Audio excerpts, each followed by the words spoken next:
Somebody say Chuck. Just looking at pictures of baby Bo. Check out my jacket right here. Check out that baby right there. The windbreaker. Here's the one of you and Pop and with your pixie cut. In 1949, Fred H. Bozard Jr. and his wife set off on a remarkable journey, one that would shape the history of their family and their surrounding community forever. The Bozard Ford Company was established just off of US 1 in the quaint little town of St. Augustine, Florida. At that time, the population was just 14,000 residents. Little could they have known that this little community would soon evolve into the thriving St. Johns County we know today, now teeming with over 300,000 people. It was the frontage. They had cars and stuff, a small little lobby that you would walk in, and then the service department was connected to the side of it. So it was small. It was very small. Well, everything was smaller than you could. Everything was You could smaller, walk an so. elephant downtown St. Augustine. It was so small. Yeah. Taking the reins in the late 70s, Fred Bozard III assumed the responsibility of carrying on the family legacy, unaware that his small store and staff of less than 40 people would eventually support over 300 team members and their families. The nice thing about Dad is, although he was extraordinarily intelligent, I think he led a good team, for the size store that we were back then. I think that's been a lesson for us too along the way that we've, tried to carry on, is the willingness and openness to surround yourself with people who, quite frankly, might be smarter than you, might be more more experienced, more knowledgeable. I want them all smarter all of than that. Me. I want them all smarter than me. In the early 2000s, Fred received the devastating news of a cancer diagnosis. It was during this challenging time that a relative named Mike Shadd stepped in.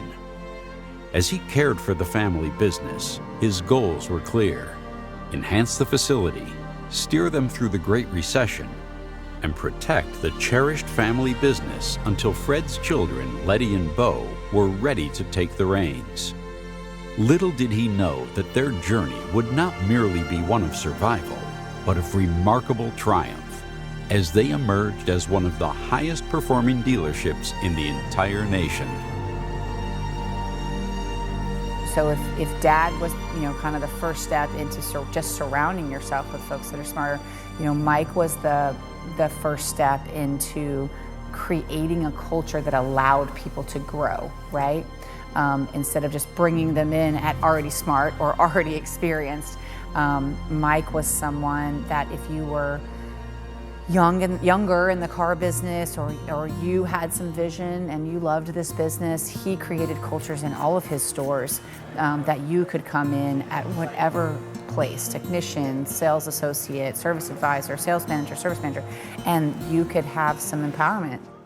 Throughout their 73 years in business, the Bozards have encountered countless unknowns and unforeseen events. Yet amidst the uncertainties, certain truths have remained steadfast since the very beginning. As Fred III understood well, this community was truly unlike any other. A place where, even in the face of enormous growth, people still enjoyed that hometown feel. I think it's so interesting how everything we do, really with our team, was born out of something that was special to us, right? That was born out of something that was smaller, and we grew up, but we kind of never let go of that core reason. We're in bigger buildings now. We have different food at the Christmas party or whatever, but it still feels like, to me, that same family function that was 25 people, in our garage, back in the 80s. Since 1949, Bozard Ford Lincoln has stood as a beacon of commitment to family, unwavering core values, and a vibrant community. Today, we invite you to join us in shaping the future chapters of this extraordinary tale, the remarkable story of Bozard Ford Lincoln. Together, we look to forge an even stronger legacy, one that lasts for generations to come.